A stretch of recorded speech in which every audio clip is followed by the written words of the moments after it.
One other thing I'll say about what superhero movies have done to cinema, and I think this is an actual thing in which they've affected it that isn't just on streaming or on universe building.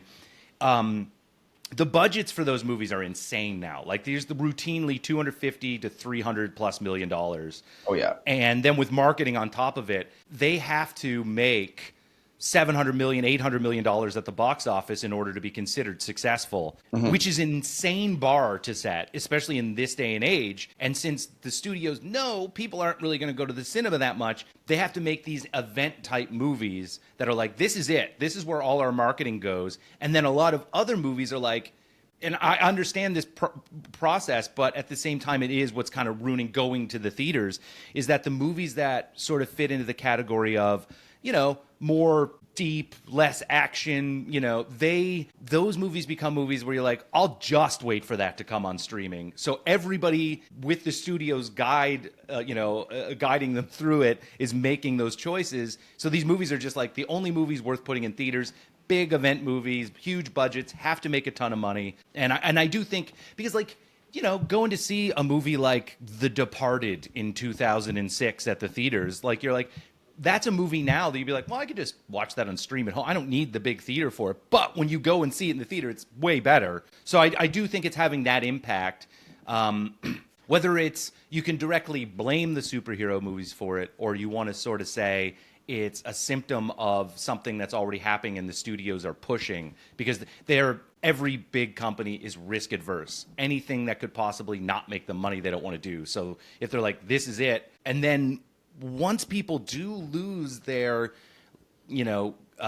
excitement for these types of movies, you're going to look at like a decimated industry that doesn't know what to do with theaters anymore. And maybe that's just where we're going anyway. But yeah, I do think that since the dawn of superhero movies, and maybe this would have happened without them, I don't know, just again because of streaming, you hear people talking a lot more than they did when I was a kid about if a movie is a theater movie. Like it's like, do I need to see that on a big screen? Is it worth, because there's certain movies, if it's going to have a lot of explosions, if it's got really good CGI, if it's got crazy cool effects, you're like, I want to see that on a big screen. And then there's other movies that are, maybe like just like a comedy or something, a more dialogue-driven movie, and people will be like, oh, I don't know if it's worth seeing that in the theater because I don't know if it merits the big screen, which is a conversation I don't really remember happening when I was a kid.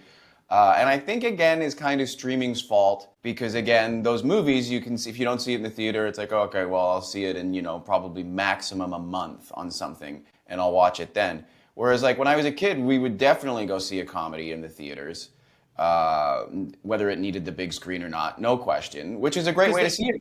Great way to see a comedy. You knew it was either, if it was something you really wanted to see, you got to see it now because it's not coming out, like, in another capacity to see it for months and months and months. As you said before, for earlier, the movies now, like, sometimes they're literally on Amazon, the movie's in the theaters, and you can just pay $24, which if you were going with like a date or whatever, that's what you'd spend anyway. Probably it's a little less. And you're like, yeah, I wouldn't mind seeing this movie. And I don't mind seeing it at home for this price.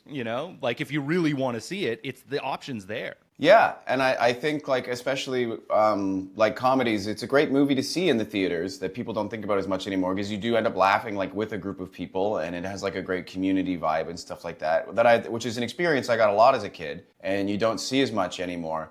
And like as a kid, again, you were like, I got to go see this in theaters because, it's not going to, especially with comedies, it's not going to come out for like 6 to 9 months. And people are going to be quoting the goddamn movie and I'm going to have no idea what everyone's talking about. Like I grew up in an era that I miss where like Anchorman would come out and then everyone would be quoting that movie. Yeah. Like forever. Same with like Superbad, Austin same Powers with, when they came out in the 90s. Austin Powers, I'm sure back in the day, Naked Gun, like movies like The Big Lebowski that we quote all the time. I feel like new movies that come out, you never hear people, they don't have the same impact on like people's language the way that they used to, where like people would quote things a lot. And I think it's because people don't go to the theater as much. And with streaming, people can watch things anytime.